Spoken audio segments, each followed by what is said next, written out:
At exactly midnight, my own son opened the front door and told me to get out of the house I had lived in for 32 years. I was standing on the porch in my robe, holding a small bag with a few clothes and my medication, while the cold Ohio wind cut straight through me. Michael wouldn't even look at me. Behind him, his wife Rachel crossed her arms and watched silently like this was something they had both already decided hours earlier. "Mom, you need to leave," he said. What my son didn't know that night was that the house he thought he had just taken from me had never belonged to him in the first place. Before I tell you what happened next, take a moment to tell me where you're watching from and what time it is in your city. Stories like this remind us how complicated family can be.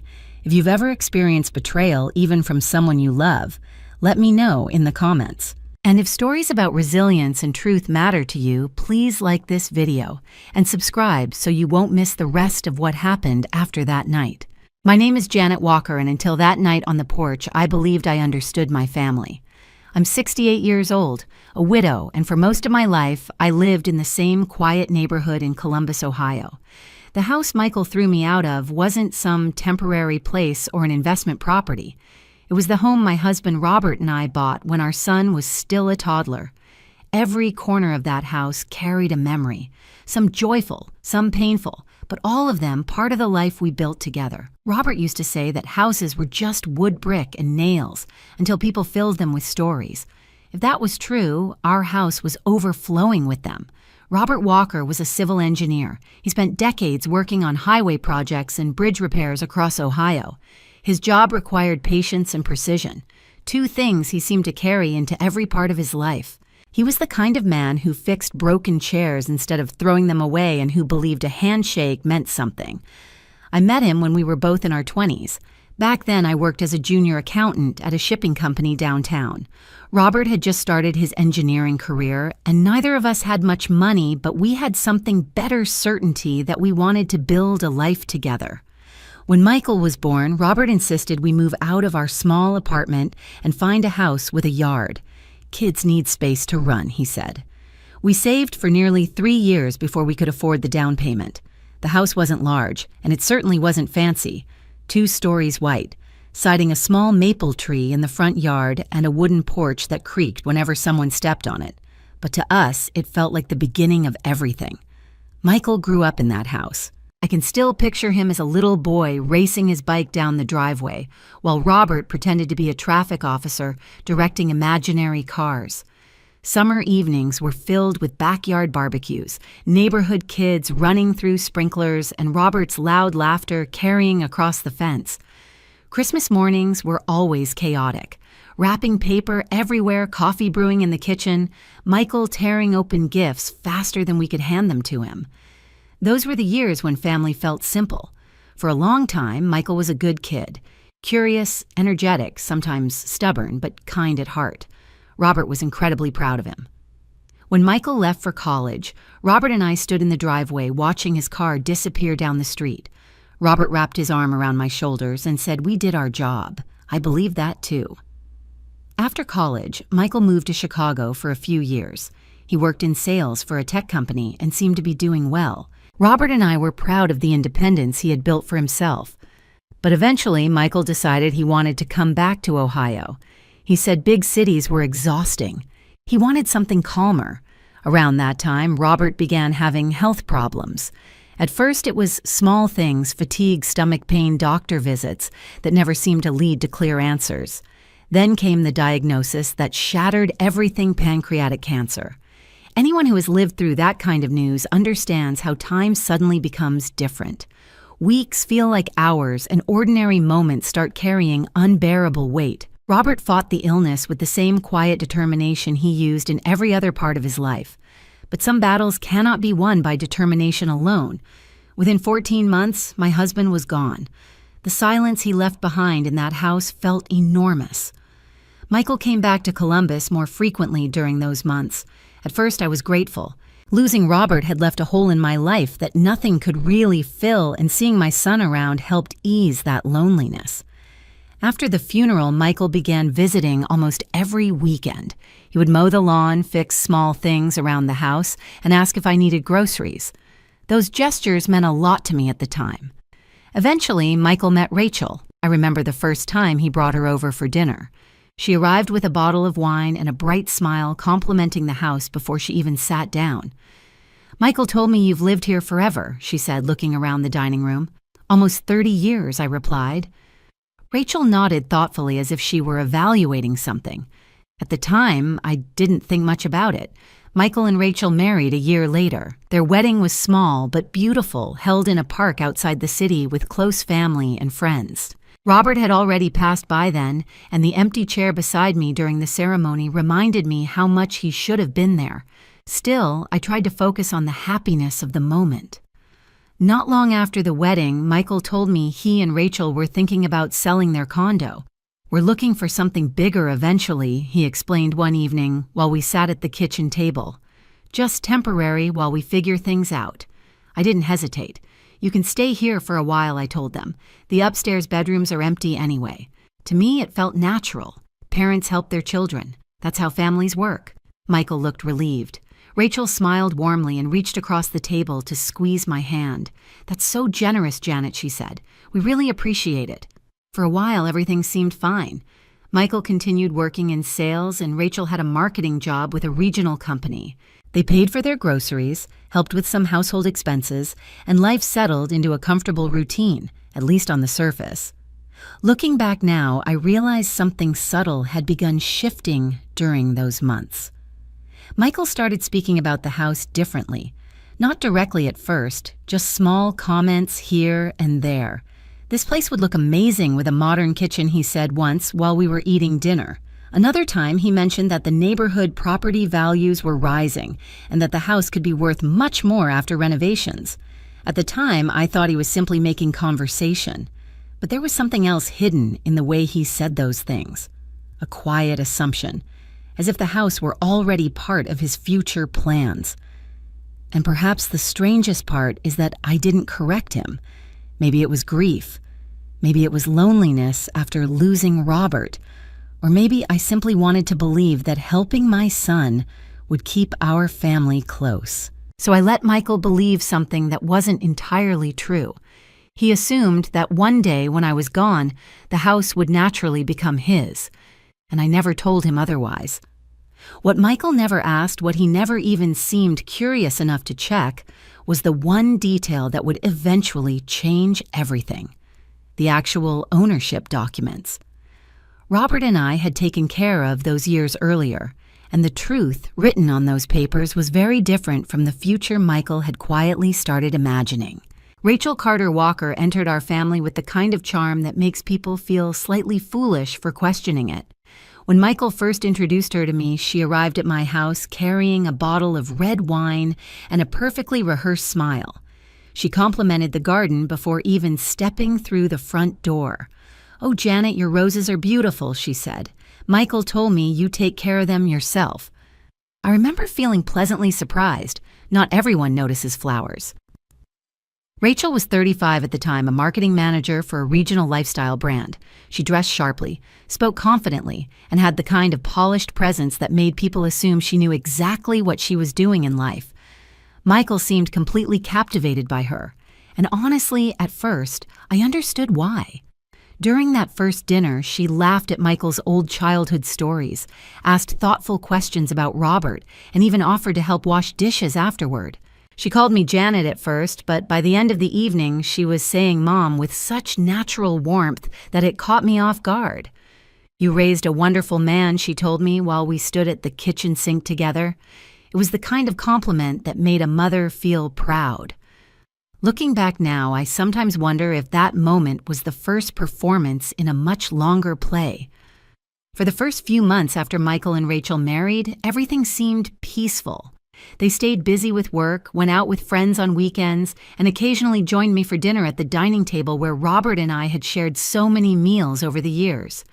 Rachel often talked about her career. She was ambitious, that much was clear. She liked discussing branding strategies, marketing trends, and how companies shaped public perception. "Image is everything these days," she once said while scrolling through something on her phone. People don't just buy products, they buy stories. At the time, I didn't realize how much Rachel believed in shaping stories to her advantage. The first small change in the house happened about 2 months after they moved in. I came home from grocery shopping one afternoon and noticed the kitchen curtains had been replaced. The old floral ones I had sewn years ago were gone, replaced by sleek gray blinds. Rachel was standing on a chair adjusting them when I walked in.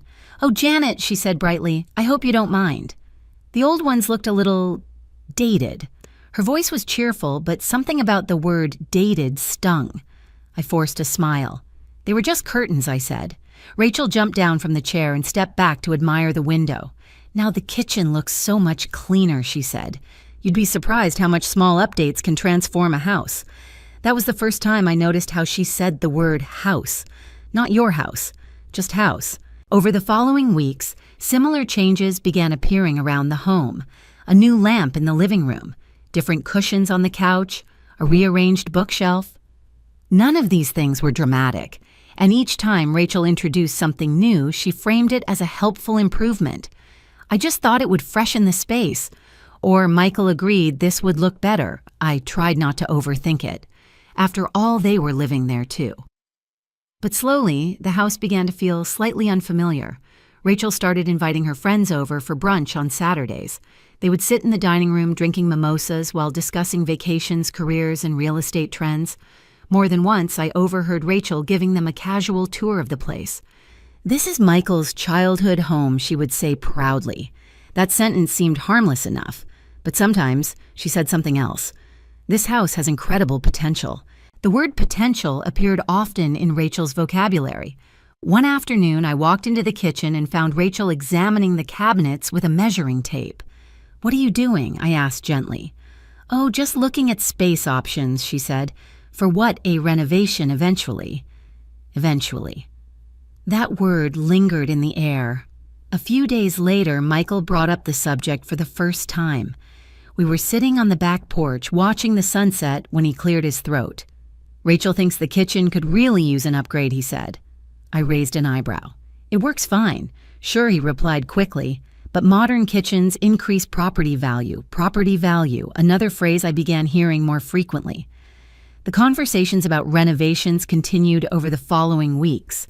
Rachel showed Michael pictures on her phone of sleek kitchens with marble countertops and open shelving. "This could be amazing," she said one evening, turning the phone toward me. The photos were beautiful, but they looked nothing like the cozy kitchen Robert and I had used for decades.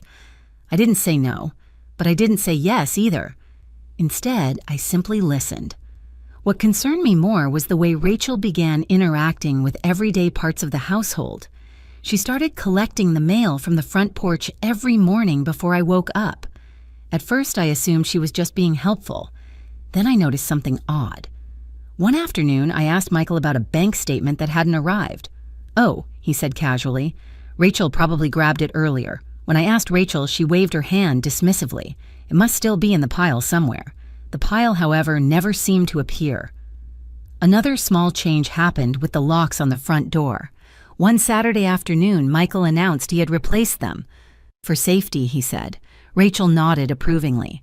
"You never know who might still have old keys," she added. I remember standing in the hallway watching Michael test the new lock. "Of course you both have keys," he said, handing one to Rachel. Then he paused. "Oh, and here's yours, Mom." The way he said it felt slightly strange, as if I were being included in something that didn't entirely belong to me anymore. That night, I sat in the living room long after they had gone upstairs. The house was quiet, except for the soft ticking of the wall clock Robert had installed years earlier. For the first time, I allowed myself to acknowledge a thought I had been avoiding. Rachel wasn't just decorating the house. She was slowly reshaping the way everyone inside it saw ownership. And Michael, whether he realized it or not, was beginning to follow her lead. I didn't confront them. Instead, I did something else. The next morning, while Rachel and Michael were still asleep, I took a small notebook from my desk drawer. It was an ordinary spiral notebook I used for grocery lists and reminders. But that day, I wrote the date at the top of a fresh page. Then I began recording small details, changes in the house, conversations about renovations, Comments Rachel made to her friends. Moments when Michael spoke about the property as if it were already part of his future. At the time, I couldn't fully explain why I was doing it. Perhaps it was instinct. Perhaps it was the quiet voice in the back of my mind that remembered Robert's caution years earlier. Whatever the reason, that little notebook became something far more important than I realized. Because the story unfolding inside my home wasn't just about decorations or renovations. It was about control. And slowly, almost invisibly, Rachel was preparing to claim it. The dinner that changed everything happened on an ordinary Sunday evening. For years, Sunday dinners had been a quiet tradition in my house. Even after Michael grew up and moved away whenever he visited, we tried to keep that small ritual alive. It was something Robert had started long ago, one evening each week, where families sat at the same table without distractions. That night, I made roast chicken with rosemary mashed potatoes and green beans, the same meal Michael used to ask for when he was a teenager. At first, the evening felt normal.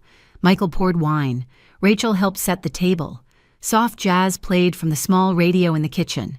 Outside, the maple tree in the yard swayed gently in the late summer breeze. But something in the atmosphere felt slightly different.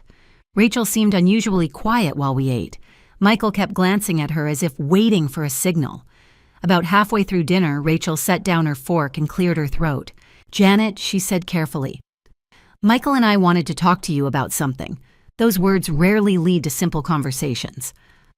I folded my napkin slowly and looked at both of them. "Of course," I said. Michael leaned back in his chair, avoiding direct eye contact. Rachel smiled politely, but there was a tightness in her expression. "Well," she began, "we've been thinking about the future."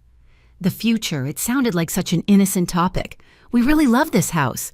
She continued, gesturing lightly around the dining room. "It has so much character."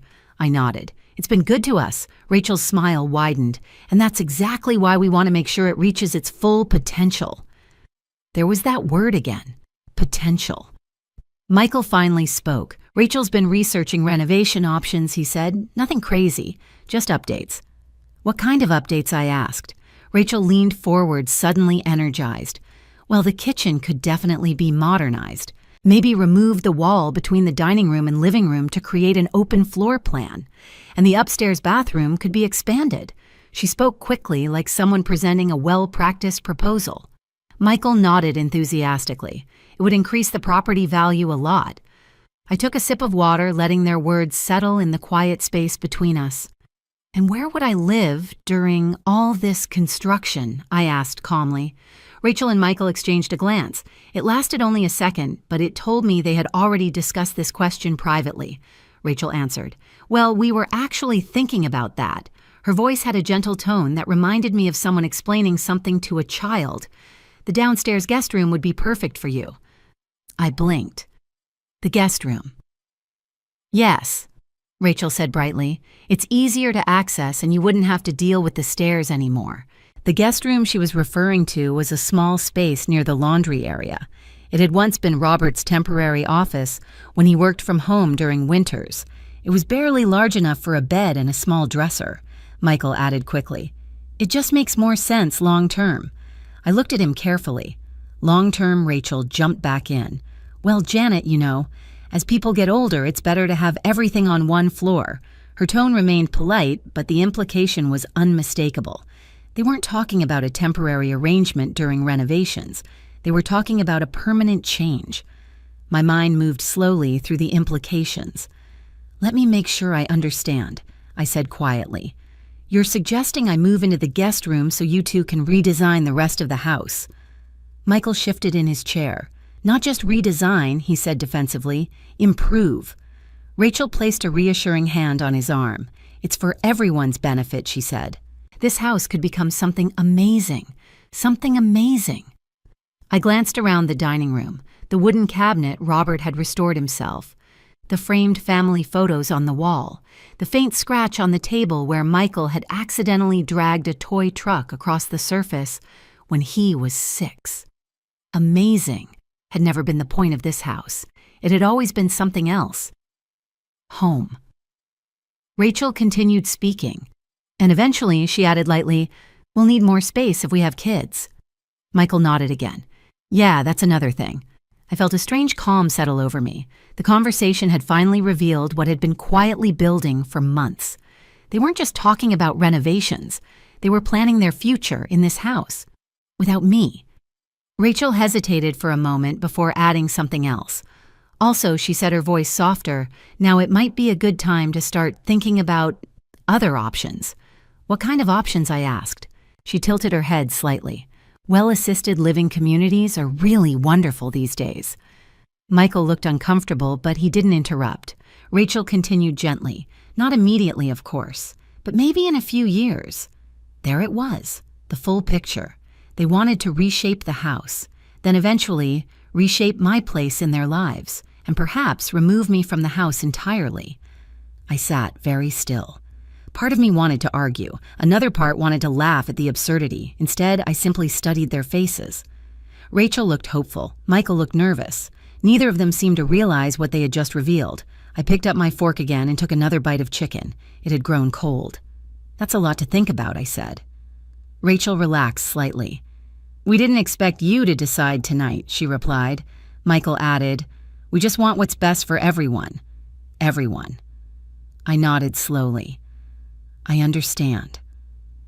The rest of dinner passed quietly. Rachel talked about a marketing campaign she was working on. Michael mentioned a new client at his company. But beneath the surface of that polite conversation, something had shifted permanently. They had shown me their vision for the future, and in that vision, my place was shrinking. Later that night, after they went upstairs, I remained in the kitchen alone. The house felt unusually quiet. I washed the dishes slowly, listening to the familiar sounds of water against ceramic plates. When everything was clean, I dried my hands and walked to the small desk in the corner of the living room. Inside the desk drawer were several old folders Robert had organized years earlier. Insurance documents, tax records, mortgage paperwork, and something else. Something Robert had insisted we put in order before his illness became too severe. I closed the drawer without opening the folders. Instead, I picked up my phone and searched for the number of a law office downtown. The name Robert had once mentioned, Rebecca Sloan. The next morning, I called and scheduled an appointment, because after that dinner, one thing had become clear. My son and his wife had started planning the future of my home. It was time for me to make sure they understood the truth about it. The memory of Robert's final months still lives in my mind with a clarity that time has never softened. When people hear the word cancer, they often imagine a sudden tragedy. But the truth is that illness like Robert's moves slowly, at first almost quietly, as if it doesn't want to disturb the normal rhythm of life until it absolutely has to. Robert began feeling tired long before we understood why. He would come home from work earlier than usual and sit on the porch in silence, staring at the maple tree in the front yard. Just a long day, he would say, when I asked if something was wrong. At first I believed him, but then came the doctor visits, the tests, the waiting, and eventually the conversation no one is ever prepared to hear: pancreatic cancer. I remember the sterile smell of the hospital room and the way Robert squeezed my hand while the doctor explained the treatment options. Even in that moment, Robert remained calm in a way that only made the reality feel heavier. Later that evening, when we returned home, we sat together in the living room without turning on the lights. The house felt different that night, fragile somehow. Robert stared at the photographs on the wall. Michael's graduation picture, a family vacation at Lake Erie, a faded photo of the three of us standing in front of the house shortly after we bought it. Finally, he spoke. We need to talk about some things, he said quietly. I knew exactly what he meant. Practical matters, the things couples avoid discussing until life forces them to. For the next several weeks, Robert insisted on organizing everything: insurance documents, bank accounts, retirement funds, and most importantly, the house. At the time, I didn't fully understand why he focused on it so carefully. Michael was already an adult, and I assumed one day the house would naturally become his anyway. But Robert didn't see things that simply. One afternoon, while Michael was visiting and helping repair a loose railing on the back porch, Robert asked him to run to the hardware store for a few extra screws. The moment Michael's car pulled out of the driveway, Robert turned to me with a serious expression. "Janet," he said, "there's something we need to take care of before things get worse." I felt a chill in my chest. "What do you mean, the house?" he replied. I frowned slightly. "What about it?" Robert leaned forward, resting his elbows on his knees. "I've been thinking about Michael," he said slowly. That surprised me. "What about him?" Robert hesitated. "I love our son," he said. "You know that." "Of course, but loving someone doesn't mean pretending they don't have weaknesses." I didn't like where the conversation was going. "Michael's a good man," I said. Robert nodded. "Yes, but he's also easily influenced." That part, unfortunately, was true. Michael had always been the kind of person who trusted strong personalities around him. As a child, he followed his friends into mischief more than once, and as an adult, he often relied on other people's opinions when making big decisions. Still, I didn't see why that mattered in this moment. Robert continued. "When I'm gone, you'll be alone in this house," he said. The words landed heavily. "I'll manage," I replied. "I know you will." He paused for a moment before continuing. "But I want to make sure you're protected. Protected from what I asked." Robert looked toward the window where the maple tree's branches were swaying in the wind. "From pressure," he said. "Pressure from people who might think they're entitled to things that aren't theirs yet." I immediately understood who he meant. "You think Michael would do that?" I asked quietly. Robert sighed. "I don't know," he admitted. "And that's exactly the problem." He reached into a folder beside the couch and pulled out several documents. "These are the current ownership papers for the house," he explained. I had seen them before when we refinanced the mortgage years earlier. Robert placed the papers on the coffee table. "I spoke with an attorney last week," he said. "You did what?" "It's nothing dramatic," he assured me. "Just a precaution." Robert explained that he wanted to adjust the legal structure of the property, not because he didn't trust Michael completely, but because he trusted human nature even less. "People change when money and property get involved," he said. I wanted to protest. Michael was our son. But something in Robert's voice stopped me. He wasn't accusing Michael of anything specific. He was preparing for uncertainty. "What exactly are you proposing?" I asked. Robert slid another document across the table. "A revised deed arrangement," he said. I scanned the paper quickly, trying to understand the legal language. Robert explained it patiently. The structure ensured that I would retain full control of the house during my lifetime. No one could pressure me into transferring ownership. No one could legally claim the property without my direct, voluntary decision. Even if Michael believed the house would eventually be his, the law would say otherwise unless I chose it. "This protects you," Robert said firmly. "But Michael might be upset if he finds out." Robert looked at me with gentle sadness. "If our son is upset about protecting his mother's security," he said quietly, "then we have a bigger problem than paperwork." I didn't argue anymore. Within 2 weeks, we met with the attorney and signed the revised documents. Michael never asked about them. In fact, Michael rarely showed interest in legal or financial details at all. Robert passed away 3 months later. The house became mine in every sense of the word, emotionally and legally. For years afterward, those documents stayed quietly filed away. Michael continued living his life, building his career, and eventually marrying Rachel. And just like Robert predicted, Michael never once asked to see the ownership paperwork. Not when he moved back to Columbus. Not when he and Rachel moved into the house temporarily.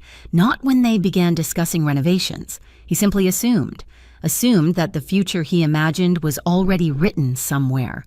But Robert had been careful. The truth had been written on paper long before Michael started making plans for my home. And that truth was sitting safely in a bank vault across town, waiting. The night Michael threw me out of my own house didn't begin with shouting. In fact, it began with silence. That evening had felt unusually tense from the moment Rachel walked through the front door after work. She set her purse down on the kitchen counter without saying hello and poured herself a glass of wine before even taking off her coat. Michael followed behind her, loosening his tie, avoiding eye contact with me as he passed through the room. "Long day?" I asked. Rachel didn't answer. Michael muttered something that sounded like "yeah," and disappeared upstairs. I stood in the kitchen for a moment, feeling the air grow heavier. For weeks, tension had been building in the house like pressure behind a closed door. After the dinner conversation about renovations and future plans, Rachel had become noticeably colder toward me. She spoke politely, but there was a distance in her tone now, as if she were interacting with someone who was temporarily in her way. Michael, meanwhile, had grown strangely impatient. Small things began triggering irritation in him. The television volume, the way I stored groceries, even the time I woke up in the morning. One evening, he complained that the smell of garlic from my cooking lingered in the kitchen too long. "These old ventilation systems are terrible," Rachel said casually. "Another reason we should remodel." I had stopped responding to most of those comments. Sometimes, silence is the only way to see what people truly intend. That night, after Michael and Rachel finished dinner upstairs, something they had started doing more frequently, instead of eating with me, I was sitting in the living room reading when Michael came down the stairs. His footsteps sounded heavy. "Mom," he said. I looked up from my book. "Yes." He stood in the doorway with his hands in his pockets. "We need to talk." The phrase had become familiar in recent months. I closed my book and set it aside. "All right." Rachel appeared behind him a moment later and leaned against the wall, arms folded. Neither of them sat down. That alone told me this wasn't going to be a normal conversation. Michael cleared his throat. "This living situation isn't working anymore." I studied his face carefully. "What do you mean?" Rachel spoke before he could answer. "Janet, we've tried to be patient," she said, her tone calm but distant. "Try to be patient with what? With the tension in the house," she replied. I blinked. "What tension?" Michael sighed, as if the explanation should have been obvious. "Rachel doesn't feel comfortable here anymore." That sentence felt strange in my ears. She doesn't feel comfortable in my house. Rachel's eyes narrowed slightly. "That's exactly the kind of comment that makes things difficult," she said. Michael stepped forward. "Mom, please don't make this harder than it has to be." The phrasing sounded rehearsed. "What are you asking me to do?" I said quietly. Michael hesitated for only a second. "You need to leave for a while." The words hung in the room like a sudden drop in temperature. "Leave," I repeated. "Just temporarily," Rachel added quickly, "until things calm down." I stared at both of them. "And where exactly do you expect me to go?" Michael shrugged. "You could stay with Emily for a bit." "Emily?" "My daughter lived nearly 1,500 miles away in Colorado. You're asking me to leave my home and move across the country," I said. Rachel rolled her eyes slightly. No one said permanently. Michael's patience was already beginning to thin. "Mom, we just need space." The absurdity of the situation slowly began settling into my mind. "You moved into this house 6 months ago," I said, "and now you're telling me I need to leave it." Rachel pushed herself off the wall and stepped forward. "You're twisting this," she said sharply. "How you've been hostile toward us since we started making improvements." "Improvements," I repeated. Michael raised his voice slightly. "This isn't about the kitchen or the curtains. Then what is it about?" Rachel crossed her arms again. "It's about respect." That word nearly made me laugh.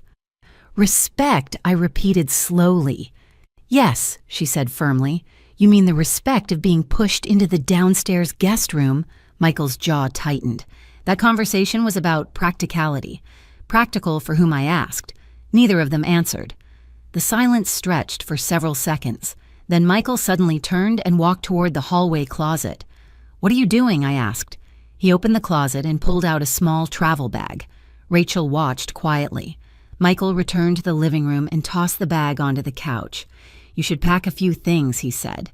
For a moment, I thought I had misunderstood him. "Excuse me." "You heard me," Rachel added. "It's better if you go tonight." "Tonight," I repeated. Michael looked exhausted. "Mom, please don't drag this out." Something inside me went completely still. I looked at my son, the boy I had raised, the child whose scraped knees I had bandaged, whose homework I had helped with late at night. And now he was standing in my living room telling me to pack a bag. "Are you serious right now?" I asked. Michael's voice hardened. "Yes." Rachel stepped toward the door. "We already discussed this," she said to Michael quietly. Michael nodded. "Pack your things," he told me. I didn't argue anymore. Instead, I walked upstairs. The house felt eerily quiet as I moved through the hallway. In my bedroom, I opened the dresser and placed a few clothes into the bag. My medication. My phone charger, a sweater, nothing else. When I came back downstairs, Michael was standing near the front door. Rachel stood beside him. "Is that everything?" he asked. "For tonight," I said. Michael took the bag from my hands and opened the door. Cold air rushed inside. For a moment I waited. I thought perhaps, just perhaps, he might change his mind. Instead, he stepped onto the porch and placed the bag on the wooden floorboards. "You need to go," he said. I walked outside slowly. The night air was sharp with early autumn cold. Across the street, a porch light flicked on. One of the neighbors must have heard the raised voices. I turned back toward the doorway. Michael stood there avoiding my eyes. Rachel leaned against the frame behind him. "Are you sure about this?" I asked quietly. Michael exhaled. "Yes." There was no anger in his voice now, just stubborn certainty. I nodded once, then he closed the door. The sound echoed across the porch like a final sentence. For several seconds, I simply stood there, the same porch where Robert and I had once watched Michael ride his bicycle, the same porch where we had welcomed guests for decades. Now I was standing outside it, a stranger. Finally, I picked up my phone and called the only person I could think of, Linda Matthews, my closest friend for nearly 20 years. She answered on the second ring. "Janet, Linda," I said quietly, "can you come pick me up?" There was a pause. "What happened? My son just threw me out of my house." Linda didn't hesitate. "I'm coming right now." 20 minutes later, her car pulled into the driveway. As I climbed into the passenger seat, she looked at me with disbelief. "Janet, are you okay?" I stared at the house one last time through the windshield. The lights in the living room were still on. Michael and Rachel were inside, probably already discussing what they would do next. I leaned back in the seat and took a slow breath. "Yes," I said, "I'm okay." Linda frowned. "You don't look okay." I looked at her and managed a small, tired smile. "Michael thinks he just took my house from me tonight," I said. Linda glanced back at the house. "Didn't he?" I shook my head slowly. No, because the one thing my son had never bothered to check was whose name was actually written on the deed. Linda didn't ask many questions on the drive back to her house.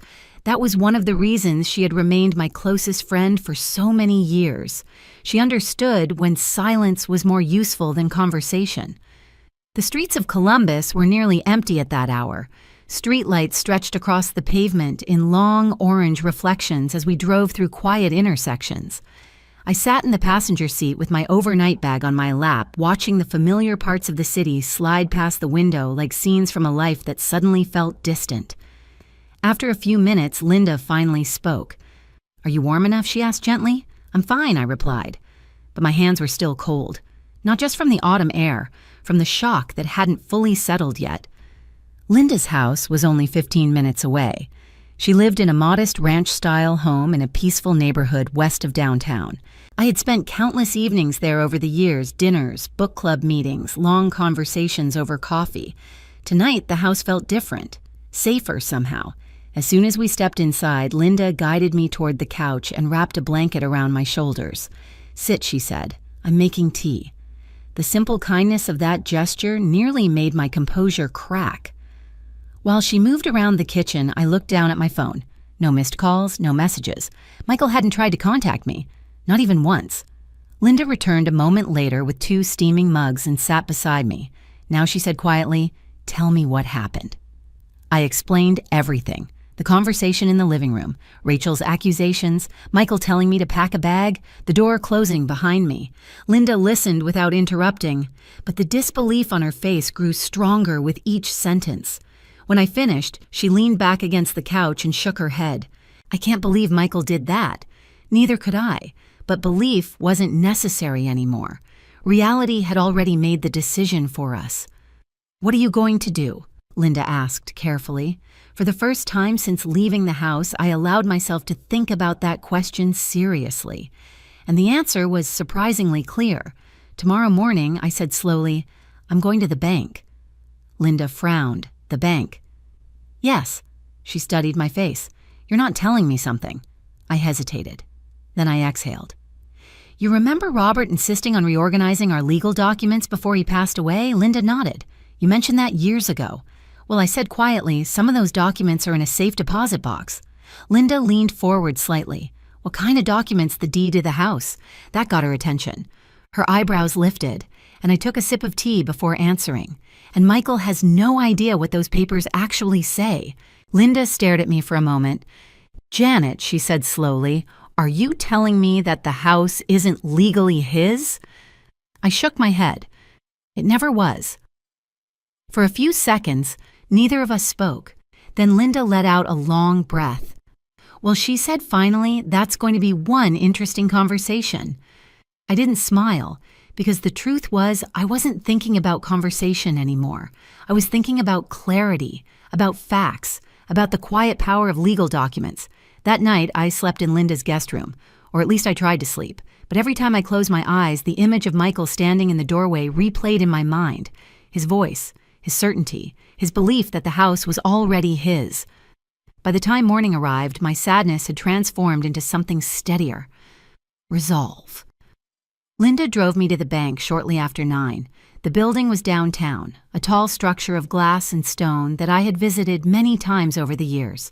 The safe deposit box had been Robert's idea, another one of his careful preparations, just in case, he had said. Back then, the phrase had sounded unnecessary. Now it felt prophetic. Inside the bank, a young employee guided us through the quiet lobby toward the secure vault area. After verifying my identification, she led me into a small, private room. "I'll bring your box in a moment, Mrs. Walker," she said politely. A few minutes later, she returned carrying a narrow metal container. "This is yours," she said, placing it on the table. When she left the room, the door clicked softly behind her. Linda watched me carefully. "You ready?" she asked. I nodded. My hands were steady as I opened the box. Inside were several folders Robert had labeled years ago. Property documents, insurance papers, a small sealed envelope with Robert's handwriting on the front, and the one document that mattered most right now, the deed. I removed it carefully and unfolded the pages across the table. The legal language was dense, but I had read it before. Still, I forced myself to go through each section again slowly. Name of property owner, transfer structure, legal protections, every detail exactly as Robert had arranged. Linda leaned closer, so she asked quietly. I pointed to a line near the center of the page. "Right here." She read it silently. Then her eyes widened. "Well," she whispered, "that changes things." I folded the document again and placed it back in the folder. But I didn't return it to the box yet, because the next step was just as important. By noon, we were sitting in the office of Rebecca Sloan. Rebecca was in her early 40s, sharp-eyed, composed, and clearly accustomed to complicated situations. Her office walls were lined with legal books and framed certificates. She listened carefully as I explained everything that had happened the night before. When I finished, she leaned back in her chair and tapped a pen lightly against her desk. "Let me see the deed," she said. I handed it to her. Rebecca read the document slowly, occasionally nodding to herself as she moved through the legal language. After several minutes, she set the papers down. "Well," she said calmly, "your son made a very serious mistake." Linda crossed her arms. "How serious?" she asked. Rebecca looked at me directly. "First of all," she said, "you are the sole legal owner of that property. I already knew that, but hearing it spoken aloud felt different, more solid. Second," Rebecca continued, "your son had absolutely no authority to remove you from the home." Linda shook her head. I knew it. Rebecca wasn't finished. And third, she added, her voice growing more serious, "if he changed the locks or attempted to restrict your access to the property." She paused. "That could create significant legal consequences for him." The room fell silent. I thought about Michael's confident expression the night before, the certainty in his voice, the way he had closed the door. Rebecca folded her hands on the desk. "Mrs. Walker," she said, "before we move forward, I need to ask you something important." "What is it?"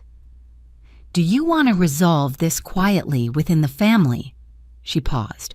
"Or are you prepared to enforce your legal rights?" I looked down at the deed resting on her desk, the same document Robert had insisted on creating years earlier, the document Michael had never bothered to check. Then I looked back at Rebecca. "My son believed he could push me out of my own home," I said. Rebecca nodded slowly.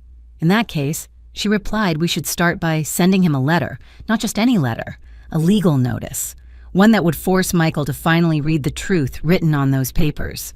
The legal letter left Rebecca Sloan's office the following morning. It was delivered by certified mail, which meant Michael would have to sign for it personally. Rebecca insisted on that detail. When people believe they're in control, she told me the fastest way to correct that assumption is with documented facts. The letter itself was precise and direct. It stated clearly that I, Janet Walker, remained the sole legal owner of the property located on Hawthorne Drive. It also stated that I had been unlawfully excluded from my own residence and that any attempt to prevent my return could result in legal action. Rebecca didn't write the letter to threaten. She wrote it to remove any possibility of misunderstanding. After the letter was sent, there was nothing to do except wait. Waiting can be its own kind of tension. I spent the next day at Linda's house, sitting near her kitchen window while the afternoon sunlight slowly moved across the floor. Linda tried to keep the mood light, bringing out snacks and suggesting we watch television, but neither of us could focus on anything for very long. Every time my phone buzzed, my heart jumped slightly, but most of the notifications were ordinary things, news alerts, messages from friends who had no idea what had happened. By late afternoon, Linda leaned against the counter with a cup of coffee and studied me. "You're very calm," she said. I shrugged. "There's nothing to panic about." She raised an eyebrow. "You were thrown out of your own house 24 hours ago." "Yes," I replied, "and now the truth is catching up." Linda smiled faintly. "You've always been stronger than people think." Maybe that was true. Or maybe I had simply learned that emotional reactions rarely solve legal problems. Still, as the hours passed, my thoughts drifted back to the house. Again and again. I imagined Michael walking through the living room, Rachel standing in the kitchen, both of them believing they had already won. Around 6 o'clock that evening, my phone rang. Michael's name appeared on the screen. Linda glanced at me. "Speak of the devil," she muttered. I answered calmly, "Hello, Michael." There was a brief pause on the other end of the line. Then his voice came through sharp and irritated. "What is this letter?" I leaned back slightly in the chair. "Which letter? The one from the lawyer?" he snapped. "Oh," I said quietly. "You received it." "Of course I received it," he said. "What kind of stunt are you pulling?" In the background, I could hear Rachel's voice. "Put it on speaker," she said. Michael ignored her. "Mom, this is ridiculous," he continued. "Why would you involve a lawyer?" I spoke slowly. "Because you threw me out of my home. You're exaggerating." "Am I?" "You left," he insisted. I almost laughed. "You put my bag on the porch, Michael." "That's not the point," he said impatiently. Rachel's voice appeared again, louder this time. "Ask her about the deed she said." Michael's tone shifted slightly. "Yes," he said. "Let's talk about that." I waited. "The letter says the house is in your name," he said carefully. "That's correct. That's impossible." "Why? Because Dad always said the house would stay in the family." "It has," I replied calmly. Michael exhaled sharply. "You know what I mean." "Yes," I said, "I do." There was a long silence. Then Rachel spoke directly into the phone. "You manipulated the paperwork," she said coldly. I felt a flicker of irritation. "No," I replied. "Your father-in-law arranged the paperwork years ago." Rachel scoffed. "That makes no sense. Perhaps you should read the document more carefully." Michael's voice returned. "Mom," he said slowly, "this letter claims you're the sole owner. That's what the deed says." Another silence. This one lasted longer. I imagined Michael staring at the paper in his hands, imagining the moment when confidence starts turning into confusion. "You're bluffing," he said finally. "No. You're trying to scare us." "No." Rachel's voice grew sharper. "We've already started making improvements to that house."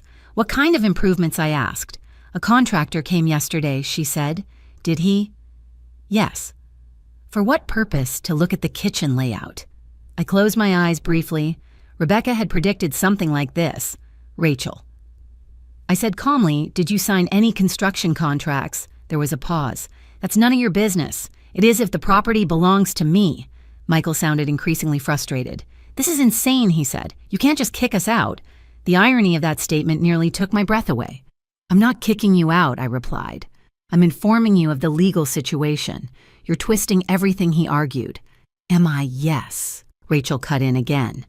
"We're not leaving," she said firmly. "That's your decision. We have rights. You have the right to read the deed." Michael's voice dropped to a quieter tone. "What exactly are you planning to do?" I answered honestly. "That depends on what you do next." "What does that mean?" It means I intend to return to my home. Rachel laughed bitterly. You're staying with Linda now. Temporarily. Michael sighed heavily. This is turning into a mess. It already was, I said. You made it that way. He didn't argue with that. Instead, he said something that surprised me. I'll call you tomorrow. Then the line went silent. Linda set down her coffee mug. Well, she said, that sounded tense. I nodded. He's still convinced he's right. What about Rachel? She's angry. Linda smiled faintly. People usually are when their plans fall apart. The next morning, I received another piece of unexpected information. Mark Thompson, my neighbor across the street, called me. Janet, he said, I thought you should know something. What is it?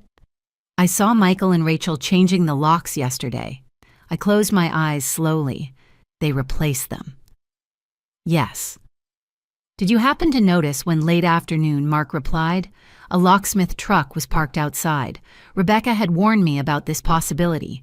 Changing the locks might seem like a simple act, but legally it was something much more serious. After hanging up with Mark, I immediately called Rebecca's office. When she answered, I explained what my neighbor had seen. Rebecca listened carefully. Then she spoke in a firm, professional tone. Well, she said, that makes the situation much clearer. How so? If they changed the locks on a property you legally own, she paused, then your son just created a much bigger problem for himself. I stared at the phone for a moment after the call ended. Michael thought he was protecting his claim to the house. In reality, he had just handed my lawyer something even stronger. Evidence. Rebecca Sloan did not waste time. Within 2 hours of learning that Michael and Rachel had changed the locks on the house, she called me back with a clear plan. Janet, she said calmly, what they did changes the legal situation significantly. I sat at Linda's kitchen table while she spoke. How, I asked. When someone is the lawful owner of a property, Rebecca explained, no one else has the right to exclude them from it. Changing the locks after forcing you out strengthens your case. So what happens now? Rebecca paused briefly. Now we make the consequences very clear. By mid-afternoon, another letter had been prepared.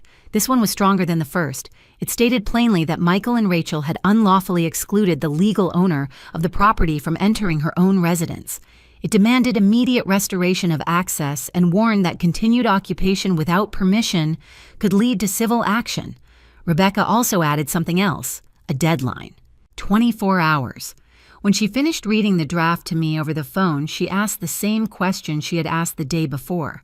Janet, are you comfortable moving forward with this? I thought about Michael, the boy who once built blanket forts in the living room, the teenager who begged for the family car on weekends, the young man who cried at Robert's funeral, and the man who had closed the door on me 2 nights earlier. Yes, I said quietly. Send the letter. Rebecca delivered it the same way as the first one.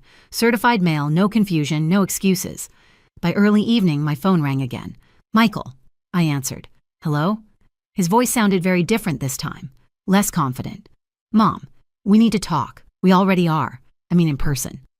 That would be difficult, I replied calmly, considering you changed the locks. He exhaled heavily. That's exactly what I'm calling about.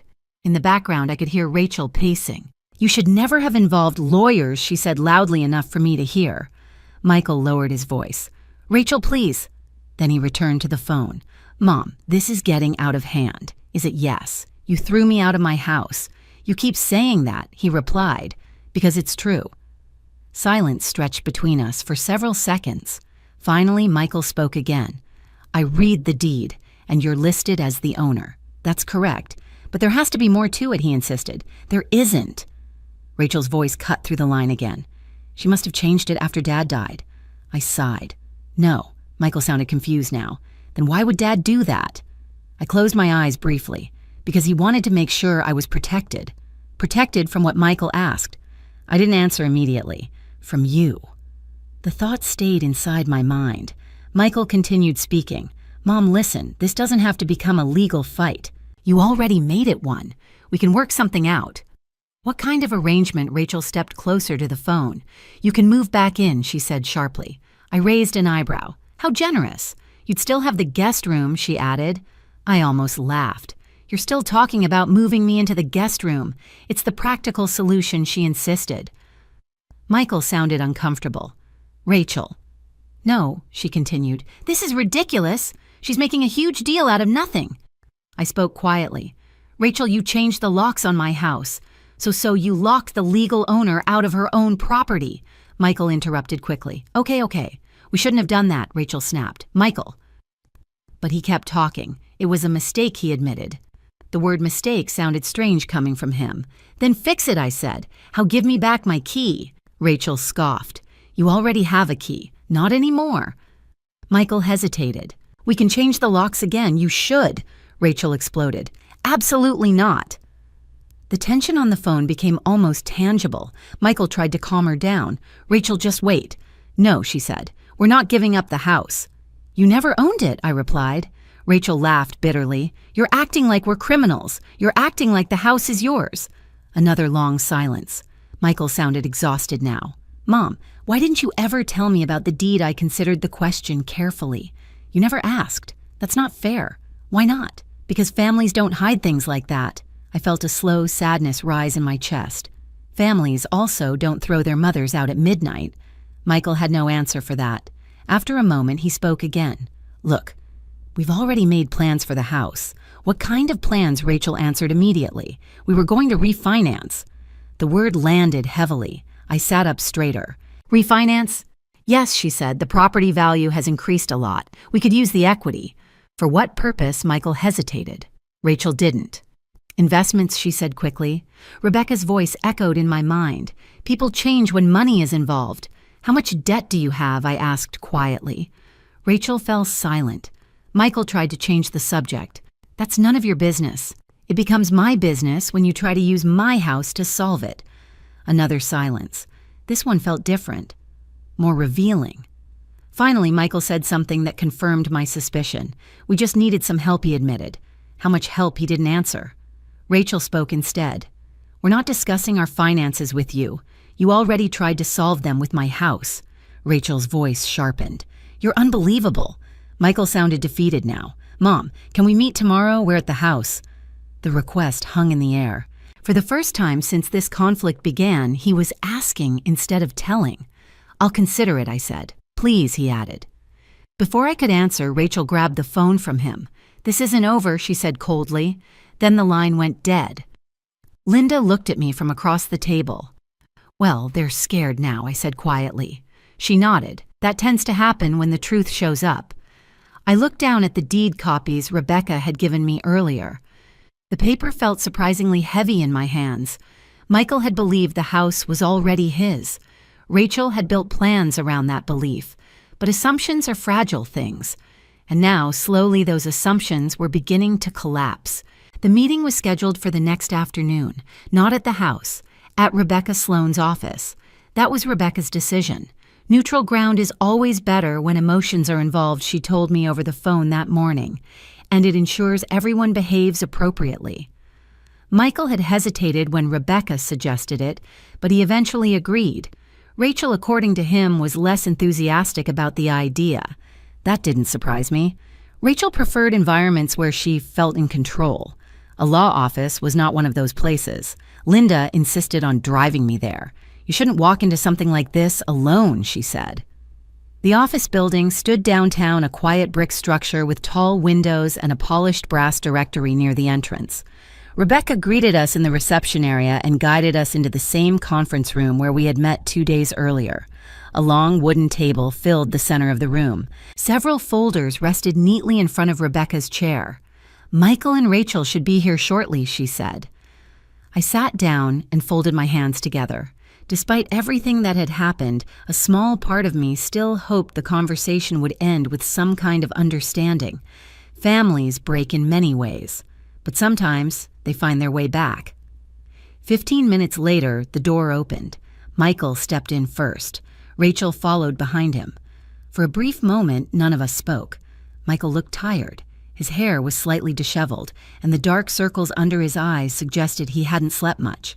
Rachel, on the other hand, looked composed as ever. Her posture was straight, her expression controlled, and she carried a leather folder under her arm. Rebecca gestured toward the empty chairs across the table. Please sit. Michael obeyed. Rachel remained standing for a moment before reluctantly taking her seat beside him. Rebecca folded her hands calmly. "Thank you all for coming." Rachel spoke immediately. "Let's not pretend this isn't ridiculous." Rebecca didn't react. "Mrs. Walker," she said calmly, "would you like to begin?" I looked at Michael. "I didn't ask for this meeting," I said quietly. Michael shifted uncomfortably. "I did." Rebecca nodded. "Then perhaps you should start." Michael exhaled slowly. "Mom," he said, avoiding my eyes, "this situation has gotten out of control." I waited. "We all said things we didn't mean," he continued. Rachel turned toward him sharply. "I meant everything I said." Michael ignored her. "What I'm trying to say," he continued, "is that we should figure out a solution." Rebecca leaned back slightly. "What kind of solution?" she asked. Michael glanced at Rachel. Rachel leaned forward. "A reasonable one," she said. Rebecca raised an eyebrow. "Please elaborate." Rachel placed her folder on the table and opened it. "We've already started planning renovations," she said. "Contractors have reviewed the property and we've invested time and resources into improving the house." Rebecca's expression remained neutral. "Were these renovations authorized by the property owner?" Rachel hesitated. "Well, we assumed assumptions," Rebecca interrupted gently, "are not legal authorization." Rachel's jaw tightened. Michael jumped in quickly. "We're not trying to cause problems." Rebecca nodded. "Then perhaps you can explain why you changed the locks on the property." Michael looked down at the table. Rachel answered instead. "For security." Rebecca glanced at her notes. "Security," from whom Rachel gestured vaguely. "It's just safer that way." Rebecca looked directly at Michael. "Did you have permission from the homeowner to replace those locks?" Michael remained silent. Rebecca turned to me. "Mrs. Walker, would you like to clarify the ownership structure for everyone present?" I nodded. Rebecca slid one of the folders across the table. Inside were copies of the deed and related documents. Michael stared at the papers as Rebecca opened them. "This document," she said calmly, "is the legally recorded deed for the property on Hawthorne Drive." She rotated the page so Michael and Rachel could read it clearly. "The sole owner listed here is Janet Walker." Michael's face tightened. "I've already seen that." Rebecca continued.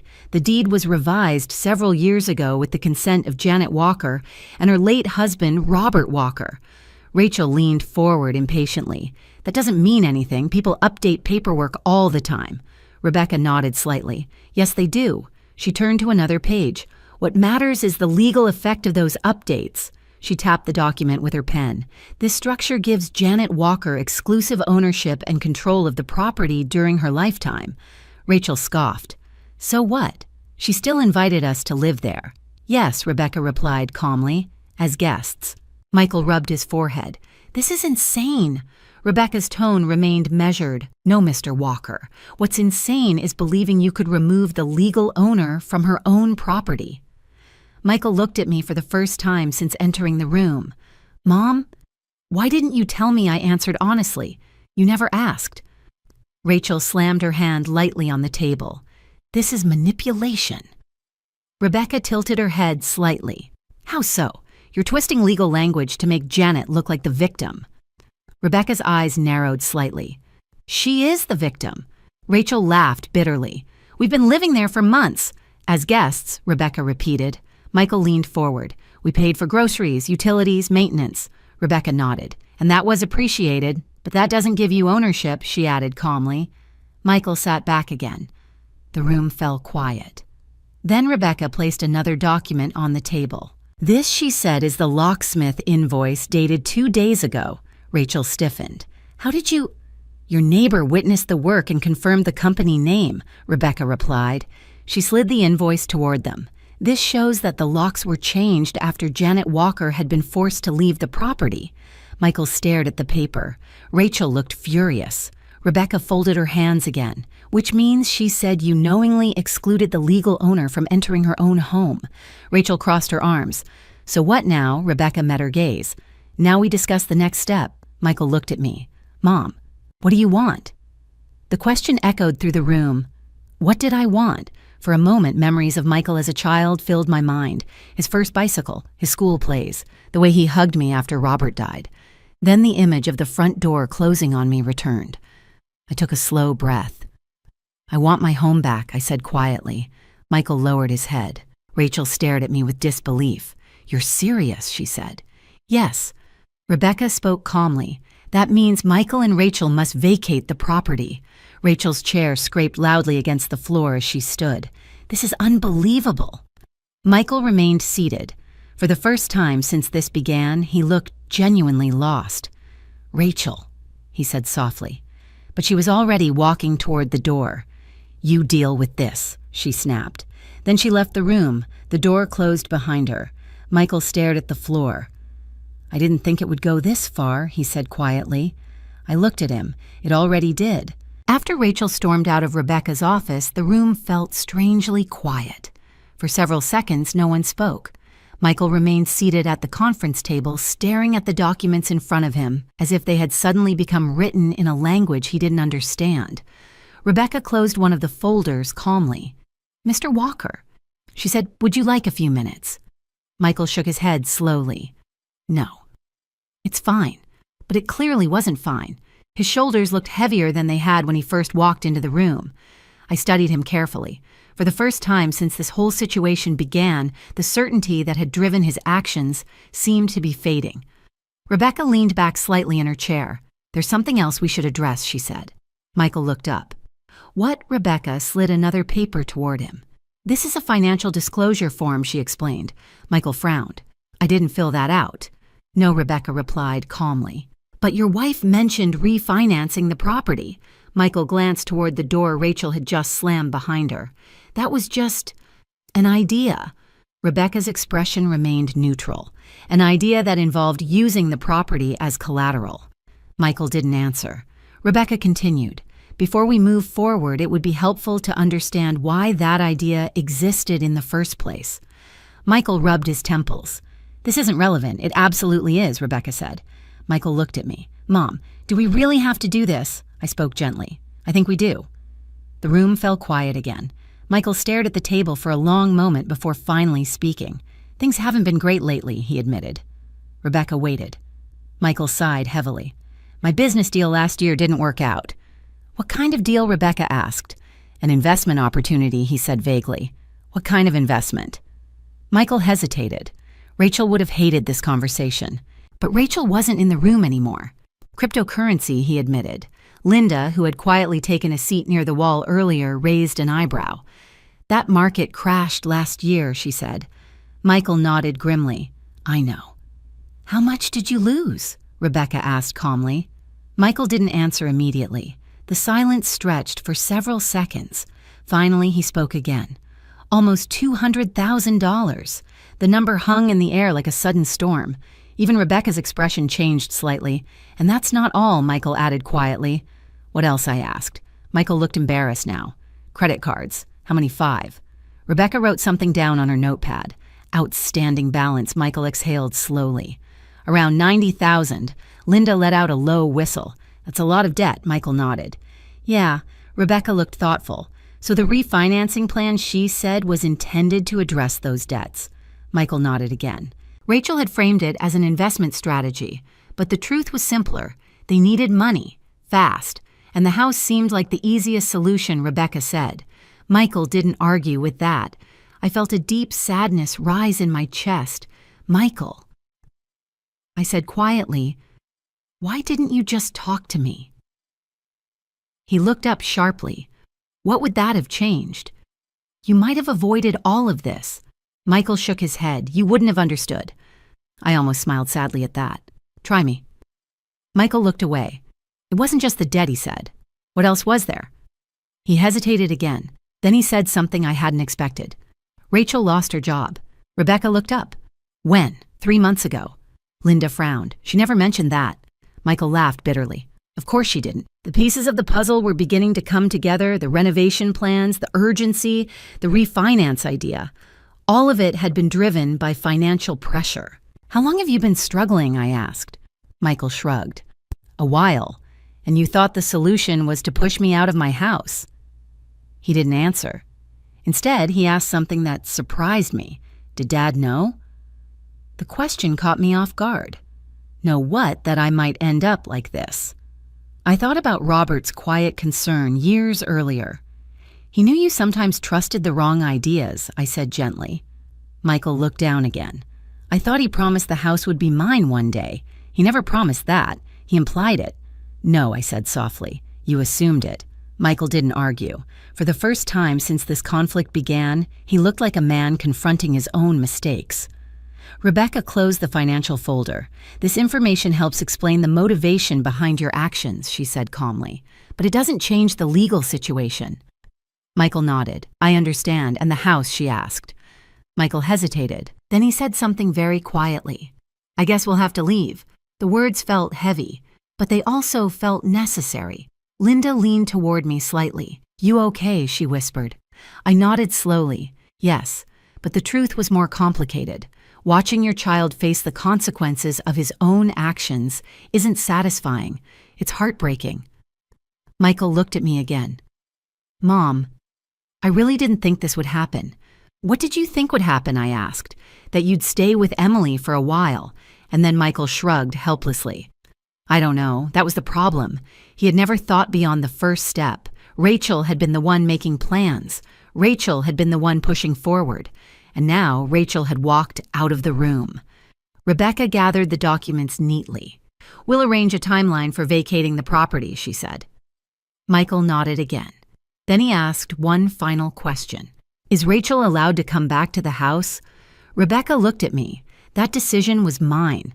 I thought about Rachel standing in my kitchen measuring cabinets.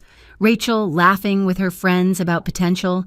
Rachel telling Michael to put me on the porch. No, I said quietly. Michael closed his eyes briefly. I figured. The meeting ended shortly afterward. As we stood to leave, Michael hesitated near the door. Mom, yes, I'm sorry. The apology was small, quiet, but it sounded real. I looked at him carefully. Then I nodded. We'll talk later, I said. For now, there were still practical matters to handle, because the house Michael had tried to claim was finally about to come back to its rightful owner. 3 days after the meeting at Rebecca Sloane's office, I stood at the end of my street and looked at my house again. It was early morning, and the sky above Columbus was pale gray, with the quiet light of autumn. The maple tree in the front yard had begun shedding its leaves, scattering orange and red across the lawn in a pattern that looked almost painted. Linda parked her car at the curb. You ready? She asked. I didn't answer immediately. For 32 years, that house had been the center of my life. Now I was returning to it in a way I had never imagined, not simply as someone coming home, but as someone reclaiming something that had been taken. Rebecca had arranged everything carefully. Michael and Rachel had been given 48 hours to remove their belongings and vacate the property. Rebecca had also scheduled a locksmith to restore access for me and to document the lock replacement legally. It wasn't dramatic. There were no police cars or courtroom scenes. Just quiet official procedures. Still, the moment carried a weight that felt enormous. Linda squeezed my shoulder gently. Whenever you're ready. I stepped out of the car. The sound of gravel under my shoes felt strangely loud in the quiet street. Across the road, Mark Thompson, my neighbor, stood near his mailbox. He raised a hand in greeting. Morning, Janet. Morning, Mark. He walked over slowly. Glad to see you back, he said. Thank you. Mark hesitated before adding, things were a little tense here the last couple days. I nodded. I imagine they were. Rachel had apparently made several dramatic exits from the house during those 2 days, slamming car doors and arguing loudly with Michael on the porch. Mark didn't repeat the details. He didn't need to. Some stories carry themselves. The locksmith's truck pulled into the driveway a few minutes later. Rebecca stepped out of a second car behind it. Good morning, Janet, she said. Good morning. She handed me a folder. Just documentation for the lock change and property access restoration. I opened the folder briefly. Everything was exactly as she had described. Precise, official, final. The locksmith approached the front door and began working on the lock. The metal tools clicked softly against the hardware. For a moment, I felt a strange mix of emotions. Relief, sadness, and something else I hadn't expected. Grief, not for the house, for the family that had once lived inside it. After a few minutes, the locksmith stepped back. All set, he said. He handed me a small set of keys. These are the new ones. I took them slowly. The metal felt cool in my palm. Rebecca watched me carefully. Would you like me to come in with you? I shook my head. No. This was something I needed to do alone. Linda and Rebecca remained outside as I walked toward the front door. For a brief moment, I simply stood there. The same door Michael had closed on me a few nights earlier. The same door Robert had painted himself years ago. I inserted the key. The lock turned smoothly. When the door opened, the familiar scent of the house greeted me instantly. Wood, coffee, a faint trace of Rachel's expensive perfume lingering in the air. The living room looked mostly the same, but there were small differences. The gray cushions Rachel had bought were still on the couch. The blinds in the kitchen window replaced the floral curtains I once loved. A cardboard box sat near the hallway. Rachel's handwriting was scrawled across the side. Kitchen items. I walked slowly through the rooms. The house felt quiet, emptier somehow. Michael had removed many of their belongings, but the traces of their presence remained. An empty picture hook on the wall, a stack of renovation magazines on the coffee table, a blueprint-style sketch of a redesigned kitchen lying on the counter. I picked up the paper and looked at it. Rachel had drawn arrows pointing to various walls. Open concept, island counter, expanded pantry. For a moment, I imagined the house transformed the way she had planned.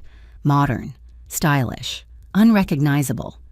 I folded the paper quietly and set it down again. Then I walked toward Robert's old study. The room had been mostly untouched for years. Michael rarely used it. Rachel had called it dead space. Inside, the desk still stood near the window where Robert had spent countless evenings reviewing project plans. Dust floated gently through the sunlight streaming across the floor. I opened the top drawer of the desk. Inside were several familiar items: old notebooks, a pair of reading glasses, and something else, a sealed envelope. The paper had yellowed slightly with age. On the front, in Robert's unmistakable handwriting, were a few simple words. For Janet. Only if necessary. My breath caught in my chest. I hadn't seen this envelope before. Carefully, I sat down in Robert's old chair and opened it. Inside was a single sheet of paper. The handwriting was steady. Dear Janet. If you are reading this, it means something has gone wrong. I hope that isn't the case. But if it is, I want you to remember something important. Our job as parents was never to give Michael everything. Our job was to give him the chance to become a good man. Sometimes that requires letting people face the consequences of their own choices. The house was never meant to be a reward. It was meant to be security for you. Please, do not feel guilty for protecting yourself. Love always, Robert. I stared at the letter for a long time.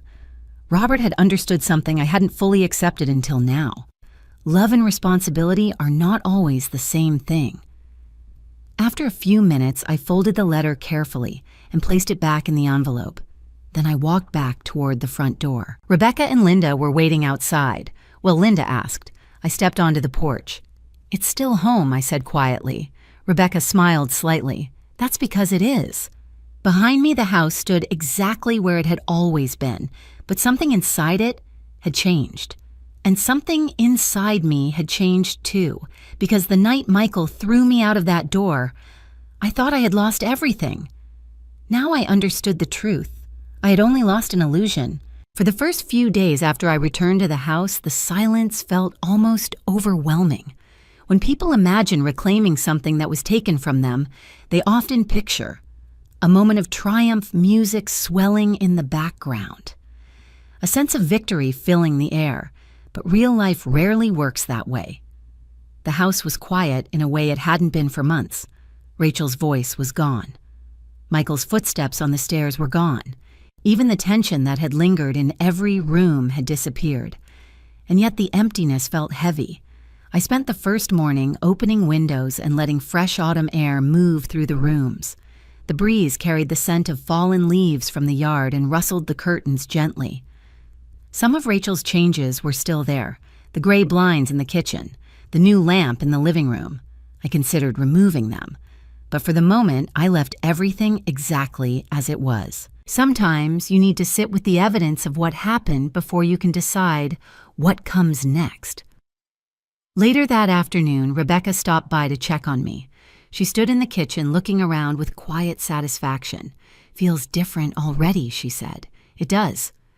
Rebecca leaned against the counter. Michael called my office this morning. That got my attention. What did he want? He asked about the timeline for moving his remaining belongings. I nodded. Did he sound angry? No, Rebecca replied thoughtfully. More exhausted. That word made sense. Reality has a way of draining people when it finally catches up. Rachel, I asked. Rebecca shrugged. She hasn't contacted me. That didn't surprise either of us. Rachel had never been the kind of person who handled losing control gracefully. After Rebecca left, I walked out onto the back porch with a cup of coffee. The late afternoon sun cast long shadows across the yard. Robert had built that porch himself the summer Michael turned 10. I could still picture them working together, Robert measuring boards while Michael tried to hammer nails that were far too large for his small hands. Careful, Robert had laughed. You're building a porch, not a battleship. Michael had always been impatient, always eager to move faster than the moment required. The thought made my chest tighten slightly, because impatience had followed him into adulthood. 2 days later, Emily called. My daughter lived in Denver with her husband and 2 children. Because of the time difference, she often called in the evening after finishing work. Mom, she said the moment I answered, I just heard from Michael. I sighed quietly. What did he say? That things got complicated. That's one way to describe it. Emily hesitated. I wish you had told me sooner. I didn't want to worry you. Mom, she said, gently being thrown out of your own house is something I should worry about. I couldn't argue with that, Emily continued. He sounded awful. In what way? Like someone who just realized he made a terrible mistake. I looked out across the yard. That realization might take some time. Emily sighed. Rachel left him. I turned slightly. She did, yes. When yesterday. That explained why Rebecca hadn't heard from her. Emily continued. Apparently, they've been arguing constantly since the meeting. I wasn't surprised. Rachel had built her plans around control and certainty. Both of those things had disappeared the moment Rebecca placed the deed on the conference table. Where is Michael staying, I asked. With a friend for now. The conversation drifted into silence for a moment. Then Emily said something that surprised me. Mom, do you think you'll forgive him? I thought carefully before answering. I don't know. You still love him. Yes. That doesn't disappear just because someone makes a terrible decision. Emily laughed softly. You're still the most reasonable person in the family. I try. But love doesn't erase consequences. And that was something Michael needed to understand. 3 evenings later, I heard a car pull into the driveway. I was in the living room reading when the headlights briefly illuminated the front window. My heart jumped slightly. For a moment, I wondered if Rachel had returned, but when I looked outside, I saw Michael stepping out of the car. He stood near the sidewalk for nearly a minute before approaching the porch, the same porch where he had placed my bag a week earlier. I opened the door before he could knock. Michael looked surprised. Hi, he said awkwardly. Hello, Michael. For a moment, neither of us moved. He looked thinner than he had during the meeting. The confidence that once defined his posture had been replaced by something quieter. Uncertainty. Can we talk? He asked. I stepped aside. Come in. Michael walked into the living room, slowly looking around as if seeing the house for the first time. It looks the same, he said quietly. Yes. He sat down on the couch, his hands clasped together. I didn't come to argue, he said. I hoped you wouldn't. Michael looked down at the floor. I read something today. What was that? The copy of Dad's letter Rebecca mentioned. Rebecca had given him the document after the meeting, and I asked. Michael swallowed. I didn't realize he thought that way. Robert's words had been clear. Responsibility, character, consequences. Michael rubbed his forehead. Rachel always said the house was just an asset, and you believed her. I guess I did. Michael looked around the room again. But this place isn't just a property. No, I said, softly. It never was. Michael took a deep breath. Rachel moved out this morning. I heard. He nodded slowly. She said I should have handled things differently. You should have, I know. The honesty in his voice surprised me. Michael continued speaking. I kept thinking if we could refinance the house, we could solve everything. But you never asked me. He shook his head. I thought you'd say no. Maybe I would have, but at least we would have talked. Michael looked up at me. I'm sorry, Mom. The apology was simple. No excuses, no explanations, just the truth. And sometimes that's the hardest thing for a person to say. I sat down across from him. Michael. I said quietly, Your father wrote something important in that letter." He nodded. He said sometimes people have to face the consequences of their choices. "Yes." Michael exhaled slowly. "I guess that's where I am right now." I studied him carefully. The boy I raised was still there somewhere beneath the mistakes, but the man he had become needed to learn something difficult. Forgiveness doesn't erase accountability. Michael looked up again. "I don't expect you to fix my problems. That's good, but I hope someday you might trust me again." I didn't answer right away. Trust isn't something that returns instantly. It rebuilds slowly, piece by piece. "I hope so too," I said finally. Outside, the evening sun was fading behind the maple tree, and for the first time since everything began, the house felt quiet in a peaceful way again. After Michael left that evening, the house felt different again. Not heavy like before, not tense like it had been during the weeks Rachel lived there. Just quiet. A calm kind of quiet that only comes when something painful has finally been spoken out loud. I stood by the living room window and watched Michael's car disappear down the street. The headlights turned the corner and vanished, leaving the road empty beneath the streetlights. Part of me wanted to run outside and stop him, to say something comforting, to tell him everything would somehow return to the way it used to be. But another part of me, the wiser part Robert had always trusted, knew that would be the wrong thing to do. Some lessons must finish their course, even when they hurt. The next few weeks passed slowly. I began settling back into the house again. At first I moved through the rooms cautiously, almost like a guest in my own life. But little by little, the familiar routines returned. Morning coffee on the back porch, watering the plants in the kitchen window, reading in Robert's chair in the evenings. One afternoon, I took down the gray blinds Rachel had installed and replaced them with the old floral curtains I had kept in the laundry closet. When the fabric hung back in its original place, the kitchen suddenly felt warmer again. More like the space Robert and I had built together. Linda visited often during those weeks. Sometimes she brought groceries. Sometimes she just brought conversation. One evening, we sat on the porch watching the sunset while a soft breeze rustled the fallen leaves across the yard. "You look better," she said. "I feel better. You've been through a lot." I nodded. "But I've learned something too." "What's that?" "That protecting yourself isn't the same thing as giving up on your family." Linda smiled slightly. Robert would have liked hearing that. I looked out at the maple tree. "Yes," I said softly. I think he would have. About a month later, I received a message from Michael asking if we could meet again. Not at the house this time. At a small coffee shop downtown where we used to go years ago when he was still in college. I agreed. When I arrived that afternoon, Michael was already sitting at a table near the window. He looked different than he had the last time I saw him. Not just tired, humbled. There's a particular posture people carry when life forces them to confront themselves, honestly. Michael stood when he saw me. "Hi, Mom. Hello." We ordered coffee and sat down. For a few minutes, neither of us spoke. Finally, Michael broke the silence. "I found a new job," he said. "That's good. It's not as high-paying as my old one. That's okay." Michael nodded. "I'm trying to rebuild things the right way this time. That's important." He looked down at his hands. "I've also started paying down the credit cards. How's that going?" Slowly. "But it's progress." Michael looked up at me. "I've been thinking a lot about Dad's letter, so have I."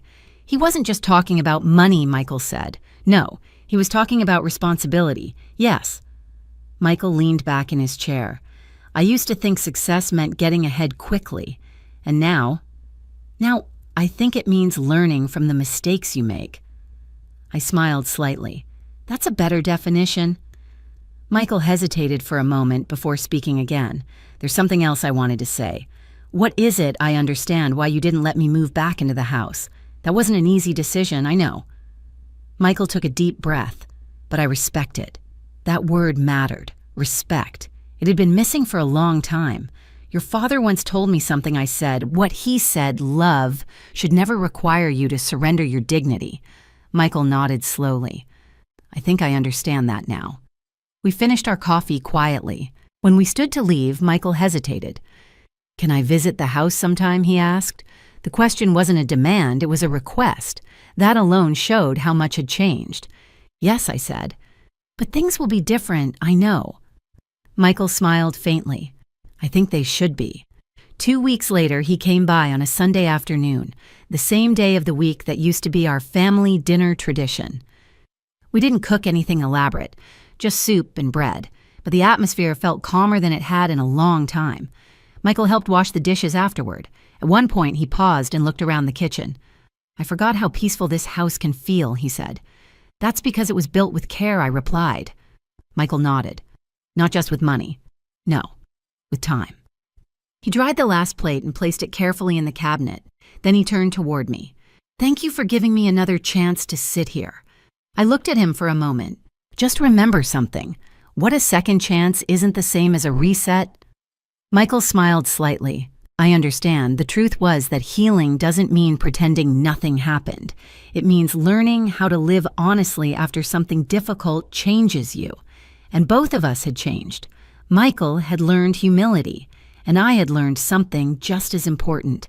That love for your children doesn't mean abandoning your own strength.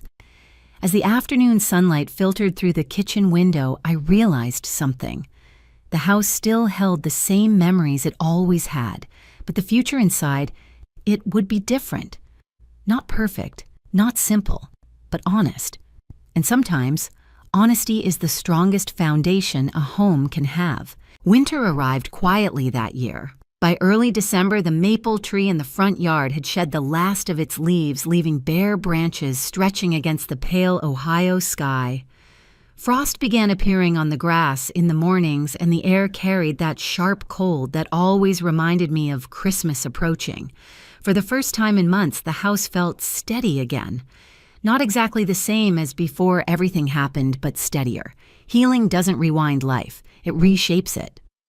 Over the weeks following my conversation with Michael at the coffee shop, we slowly began rebuilding something that looked like a relationship again. Not the easy closeness we once had, but something quieter and more careful. Michael visited occasionally on Sunday afternoons. Sometimes we shared lunch, sometimes we just talked, and sometimes we simply sat in the living room in silence while the old clock on the wall ticked softly in the background. That silence no longer felt awkward. It felt honest. Michael told me about his new job working for a small logistics company outside the city. The salary was lower, but the hours were steadier, and the work felt more real. I think I needed a reset, he admitted one afternoon while helping me rake leaves in the yard. Most people do at some point, I replied. He leaned on the rake and looked at the house. I spent so much time thinking about what I could take from this place, he said. What do you mean, the equity? The renovations, the investment potential? I nodded. And now I see what it actually is. And what's that? Michael glanced toward the porch where Robert and I had once spent so many evenings. It's the place where our family happened. That answer felt closer to the truth. In early December, Emily and her family flew in from Denver to visit. The grandchildren ran through the house like small hurricanes of laughter and energy, turning the quiet rooms into something lively again. One afternoon, my granddaughter Lily stood in the kitchen looking up at the old floral curtains. Grandma, she said, these are pretty. I smiled. Thank you. They look like the ones in my storybook. Children see beauty in things adults sometimes overlook. That evening, we all sat around the dining table together. Emily, her husband, Daniel, the kids, Michael, and me. For the first time in a long while, the house felt like it used to during the years when Robert was alive. Warm, loud, alive. During dinner, Michael helped Lily cut her food, while my grandson Oliver asked endless questions about how snowflakes form. At one point, Emily looked across the table at me. You look happy, she said quietly. I am. Later that night, after everyone else had gone to bed, Michael and I stood together on the front porch. Snow had begun falling gently across the street. The flakes drifted through the light of the porch lamp in slow, silent spirals. Michael leaned against the railing Robert had built all those years ago. Mom, he said after a moment, I've been thinking about something. What's that? The night I told you to leave. The memory still stung, but I didn't turn away. Yes, I don't think I'll ever forgive myself for that. I watched the snow settle across the yard. People don't grow from their best moments, I said quietly. They grow from the ones they regret. Michael nodded slowly. I just wish I'd listened earlier. To what, to Dad? I smiled faintly. He tried to warn both of us about many things. Michael looked thoughtful. Do you think he knew this would happen?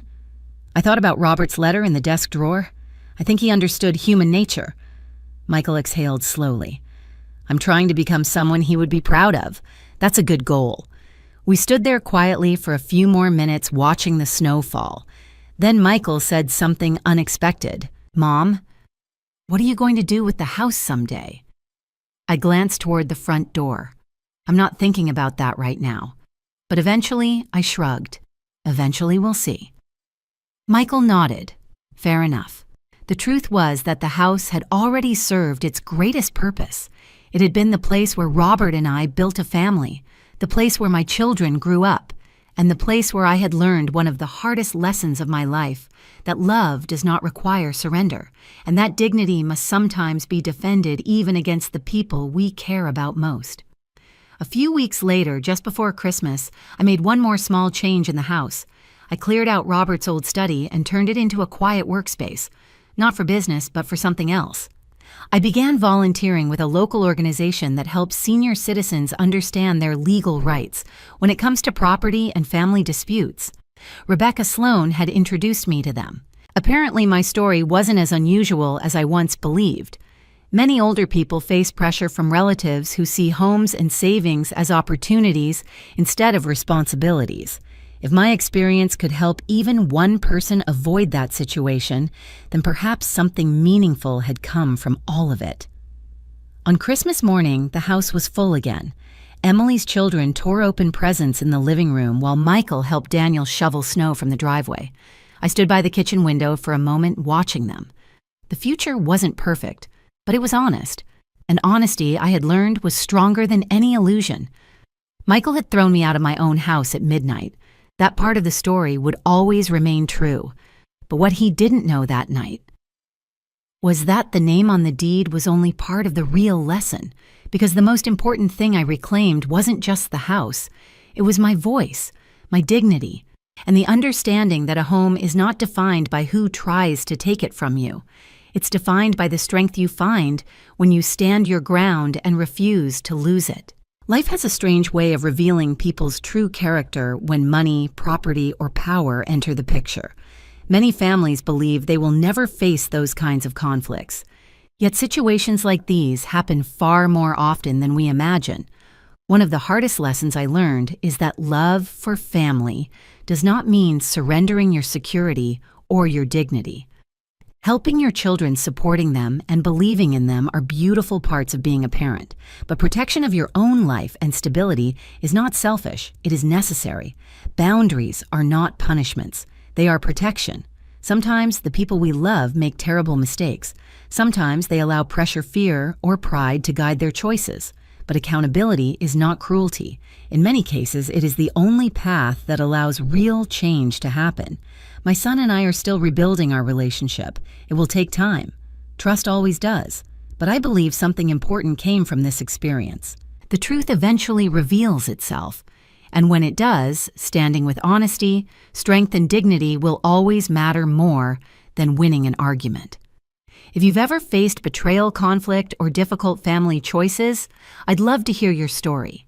Share your thoughts in the comments and tell me where you're watching from and what time it is in your part of the world. And if stories like this remind you how important resilience and self-respect are, please like the video and subscribe to the channel so you won't miss the next story. Sometimes the most powerful thing we can do in life is simply refuse to give up what is rightfully ours.